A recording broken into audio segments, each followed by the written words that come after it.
tell him, my brother, why did you have to say that to me? I'm only telling it to you because you don't go around saying such things to people. You may disagree. You may have, for example, not understood something I might have said or I might have done.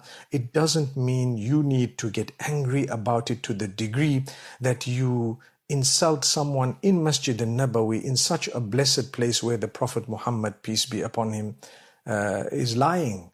Subhanallah.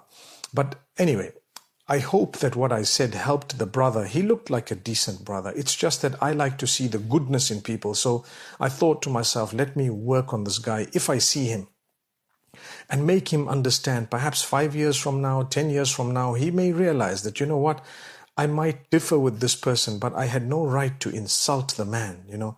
And he definitely, from what he told me, has a totally different picture of me painted by whatever. But that's besides the point. You don't need to like people. You don't need to like everyone. But at the same time, you're not allowed to get angry to the degree that you insult them and you abuse them. That's wrong. You will pay for that. So when you vent your frustration, remember the Prophet Muhammad, peace be upon him. In fact, let's talk about the Quran. Allah Almighty speaks about وَالْكَاظِمِينَ الْغَيْظَ وَالْعَافِينَ عَنِ النَّاسِ, those who forgive people and those who swallow their anger, extinguish their anger. Allah says they are the successful ones. They are the ones who will earn paradise. They are the ones who will earn the forgiveness of Allah. Now, you must be patient because patience and dealing with anger go hand in hand. You have to look at people with the eye of love. You have to be tolerant. You have to be patient. Sometimes it's your own children. Sometimes it's your parents, your siblings, your sisters, your brothers. Don't get angry to the degree that you do things or say things that you will regret.